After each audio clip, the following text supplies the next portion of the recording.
Okay, in this tutorial, I'm going to show you how to use Google Earth to create what's known as a proportional symbols map. Now, you should have already read the page numbers 103 and 104 in your student textbook on proportional symbols. A quick summary of a proportional symbols map is it's where the symbol, in this case, this little blue pin, um, its size represents the value of data gathered at that particular location. And the way it works is the bigger the symbol is, then the higher the value is. And you obviously always need a key to go with this in order to be able to be know what each symbol is. Now, the way you change the size of these symbols in Google Earth is you bring up the project that you were working on, which we created in our first tutorial where we actually put the pins on, and I called it Sites Visiting St Andrews.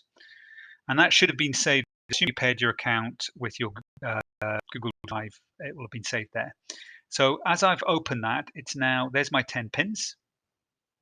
I'm just going to show you how this works. And I can now change the size of each pin. So how I change the size of a pin is as follows. So let's go to number 1. Hover over number 1 and you'll see this pen comes up. Now, if I hit the pen, it gives me this edit feature function. And I can do a range of things with my pin. But if I scroll down here using this little slide bar, I can change its color if I wanted to, but I can change its default size. Now, I've got 4 options. There is small, large, and extra large. And the default size is actually halfway between small and large. So I've got 4 options. So if I just show you what that looks like, if I turn number 1 to be small, and you'll notice the actual pin has got a little bit smaller than number 2. If I go back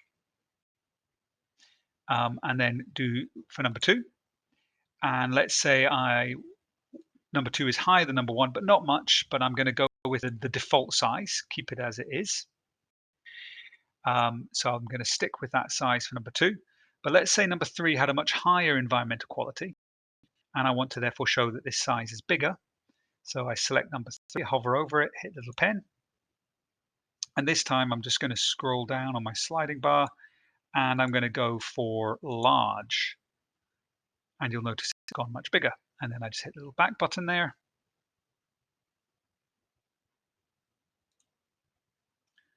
And it closes that one down. And what you can see so far is we've got small, slightly larger, large, and then for number 4, if I just go over here and make number 4 larger, and then I'm going to edit that, I'm going to make that into the very largest I can, extra large. Okay, so what I've got now is 4 symbols, 4 different sizes. My biggest one would represent my highest value, and my littlest would represent my smallest value. Okay, now I've got 10 symbols, but I've only got 4 choices. And actually, what I want to group my large values to all be large symbols and my smallest to be smaller sizes. Now, in other lessons that you'll have in the future, I'll show you how to create a slightly more nuanced and subtle proportional symbol where the actual size represents the actual value. This is a slightly cruder technique that we're using where we've got 4 symbols representing 4 sizes. Now, how do I select my sizes? We go to the spreadsheet. If you make sure that has opened up, if you haven't done so already, where you've got your data. And what I've done is I put in some imaginary data here. And site 10 is my best site. And I've decided that I want to show my best 2 sites with my biggest symbol. So they really stand out. So what I'm just going to do is I'm just going to give them a color right now. I'm going to give them a really, let's give them a nice green color. So they're going to be my biggest 2. There we go. And then I want to maybe show my next 4 in my ranking as my kind of next size symbol. So we've got a 5 here, and I'm just going to go with maybe a yellow. And this is, I'm only color coding them so I can quickly sort them and spot them later on when I'm applying the symbol sizes. And then I'm going to go with my default size, which was my third largest or second smallest size. And I'm going to have maybe 3 coming in at that size. So I would have, let's just go with orange for that. Oh, beg your pardon. 0, and I'm going to have orange for that. And that's also quite small. So I'm actually only going to have 2 here. And then because these 2 are really negative, I'm going to put them as my worst. Now, you'll notice I've not evenly spread them. We've got 4 symbols. I could have just had this as my only big one and put the 8 with maybe the 5 and the 4 as my next largest, as my yellows. And then I could have had my oranges as the 3s and the 0, and I could have the negatives as the red. So I could have had all of these 3. It's up to you to choose how you want to spread your sizes. Sometimes the best proportional symbols do have just only a few of the very big, 1 or maybe 2, because it really emphasizes the areas with the highest, and maybe only 1 or 2 with the smallest. In this case, I would probably have maybe 3 show all the negative ones. So I'm going to have that as a red.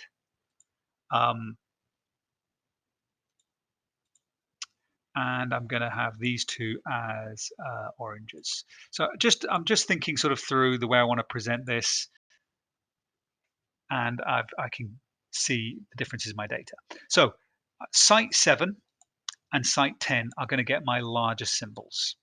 So if I find site 7, there we go, and I just come back, and I want to make this really large. So if you remember how you do that, you select a little pen, scroll down,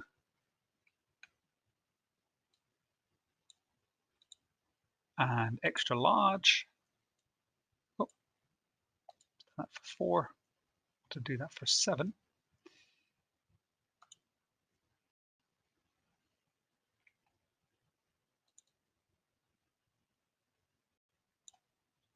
So that's going to be my extra large, and site 10 as well.